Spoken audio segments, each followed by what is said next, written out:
worked a crochet chain, but where do you go from here? The next thing to learn is how to single crochet into the chain stitches. When you're counting the number of chains you've made, you never count the loop on your hook. You only count the number between the slip knot and your hook.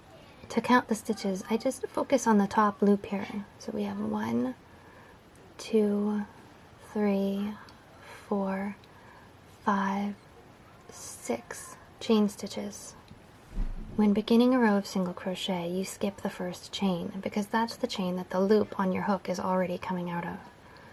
So insert your hook under the top loop of the next chain. Wrap your yarn over your hook from the top to the bottom and slide that through. Now you have 2 loops on your hook. Pick up some yarn by going under the strand so that the end that's connected to the ball is off to the left. And then pull that through both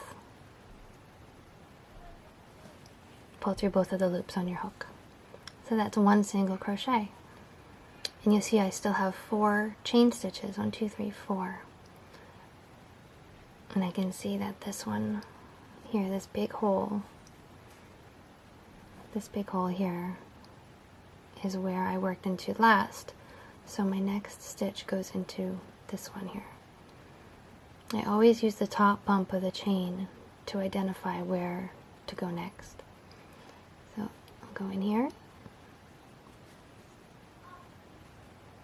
I pinch down here on my chain so it holds it still. And grab some of that yarn and pull it through. So there's 2 loops on the hook. Grab some more yarn and pull it through both loops. There's 2 single crochets. That's the chain I went into last time. So this one is next. I always pinch the next chain because sometimes when you put your hook into here, it pulls that chain and makes it too tight. So by pinching it, it holds it in the right place, in the right size. And grab some yarn and pull that through. Now we have 2 loops. I can let go of that because it's not at risk of being pulled too tight anymore. And then I pinch under here, underneath the stitch I just pulled up, to open it up a little bit and to pull the new yarn through.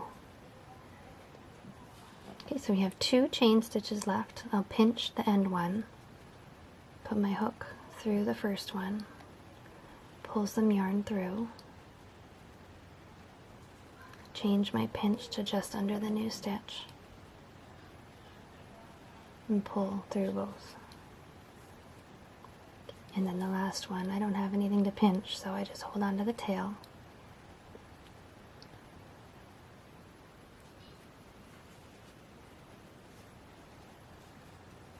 So we've done 1 row of 5 single crochets across. 1, 2, 3, 4, 5. If you remember, we did 6 chains at the beginning, so you always want to chain 1 extra stitch when you're beginning a row of single crochet. To start the next row of single crochet, you chain 1 stitch. That helps the row to raise up a little bit. And then you turn it around. And working into the single crochets across, you would go into, you have a front loop here and a back loop there, and you want to go under both of those. Pull up your yarn so you have 2 strands, and then go through both. So for your next stitch, you can see the front loop and the back loop. Go under both of those, pick up some yarn, pull it through, and pull it through both loops on your hook. So there's 3 more stitches. 1, 2, 3. We've worked 2, and there's 3 left.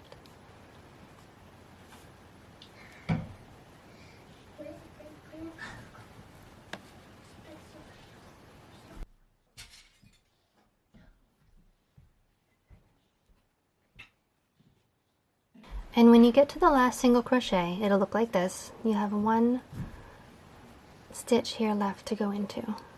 And you just go under the front and back loops. So you can see for the front loop and the back loop, I'm going to go under both of those for the last stitch to end our row. Okay, and you don't need to single crochet into the chain stitch at the end. It just stays. So there are 2 rows of single crochet worked into a foundation chain. If you have enjoyed this video, please like this video and subscribe, and I will see you next time. Happy crocheting!